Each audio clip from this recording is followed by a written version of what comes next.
Santé à présent, l'hôpital universitaire d'Angonje abrite les travaux du séminaire de chirurgie gynécologique niveau 2, axé sur l'oncologie mammaire et pelvienne. Des vocables scientifiques que Marie-Josée Ndombi et Richard Mobiwa nous traduirons dans le reportage qui va suivre en français facile.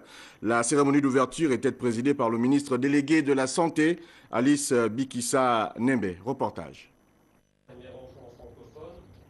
Le présent séminaire, dont l'objectif est la formation des formateurs, va permettre à ces derniers d'améliorer leurs performances au moment où l'on parle de plus en plus des cancers qui affectent la vie des femmes, notamment le cancer du sein et celui du col de l'utérus qui constitue la cause majeure de mortalité au regard des statistiques.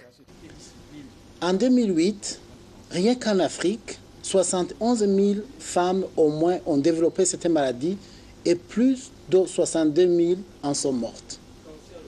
Dans nos pays, les pays de la région africaine, le cancer de l'utérus avec son lot de morbidité et de mortalité, comme vous le savez, frappe des femmes jeunes autour de 40 ans à la fleur de l'âge. Leur disparition représente non seulement une tragédie familiale, mais aussi une grande perte inutile pour leur famille et leur communauté.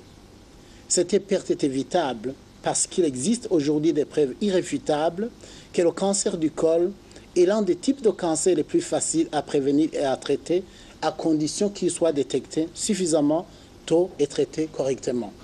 Cette pathologie d'envergure mondiale qui représente un réel problème de santé publique préoccupe les autorités gabonaises.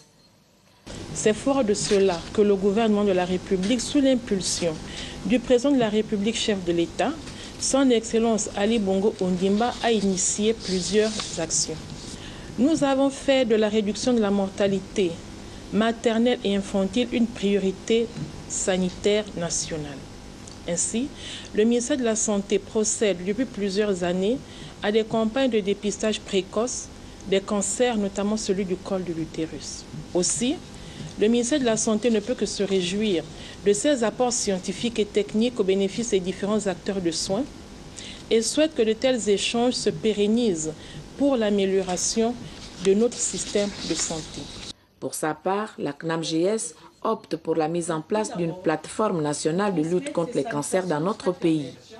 Un pari que le Gabon gagnerait par la conjugaison des efforts de tous les acteurs qui passent par un diagnostic précoce pour une prise en charge au stade embryonnaire.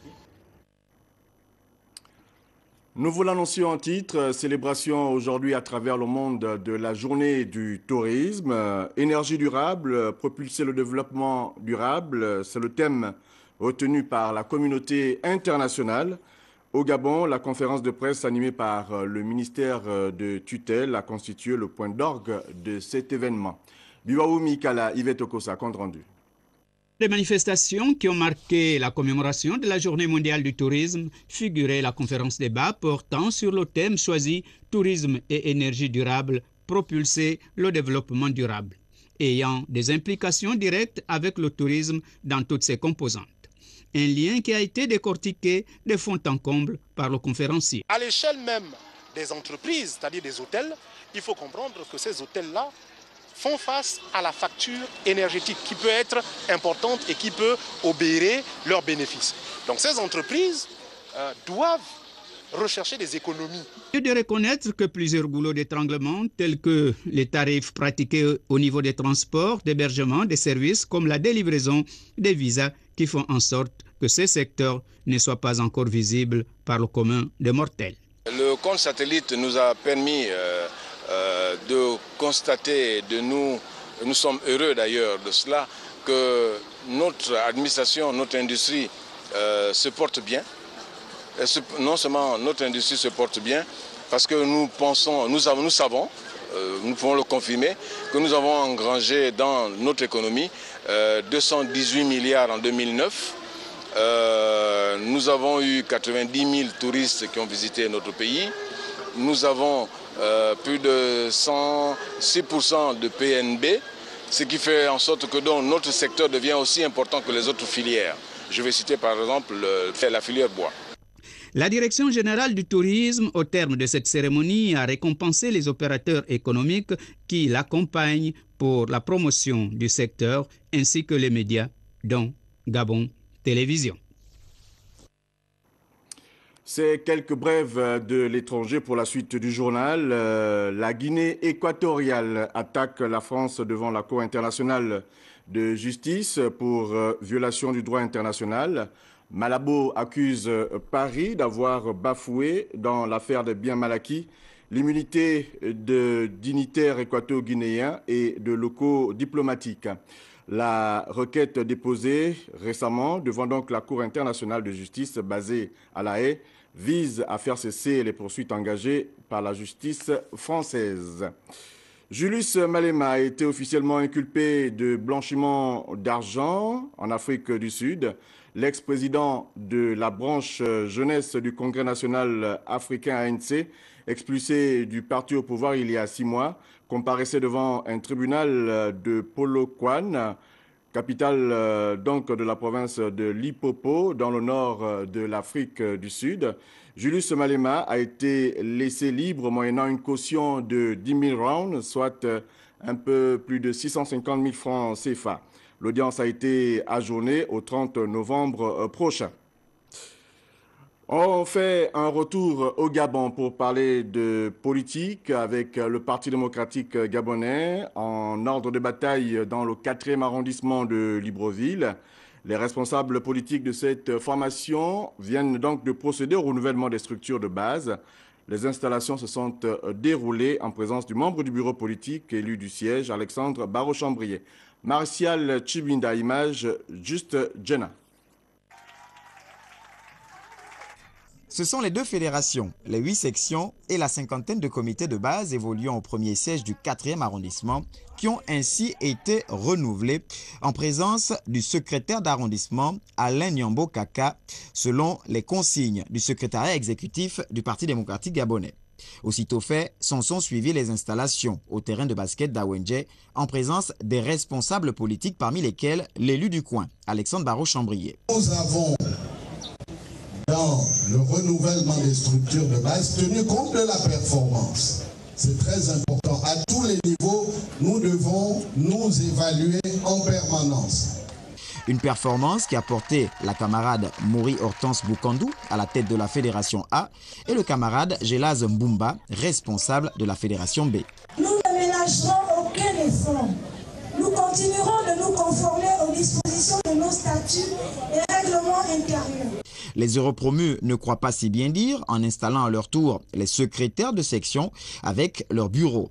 Les structures de base étant la fondation du parti, ABC attend que chacun se mette au travail avec pour consigne particulière d'être en ordre de bataille pour les locales qui pointent avec une bonne nouvelle. Nous allons avoir des élections qui vont se dérouler selon les règles de la biométrie.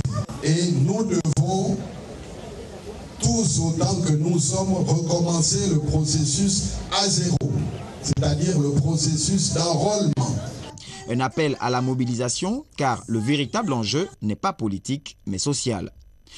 Avec le distingué camarade, nous sommes engagés sur la voie de la construction de notre pays. Nous sommes engagés sur la voie du développement.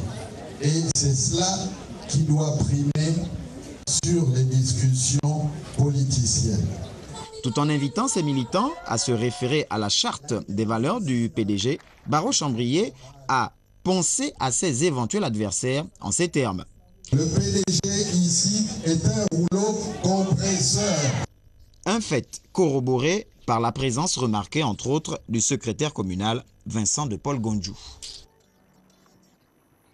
Cette nécrologie, avant de nous dire au revoir, le directeur général adjoint et tout le personnel des 2 chaînes publiques, RTG1 et RTG2, très touchés par le décès survenu à Libreville le 23 septembre 2012 de M. Alain Eyégué, journaliste, ancien chef de service des sports, informe l'ensemble des communicateurs que le programme des obsèques est établi comme suit. Demain, vendredi 28 septembre 2012 à 14h, sortie du corps à SAF, puis veillée au domicile familial. Samedi 29 septembre 2012 à 10h, messe à l'église Saint-Joseph de Lalala, suivi donc de l'inhumation au cimetière de Lalala.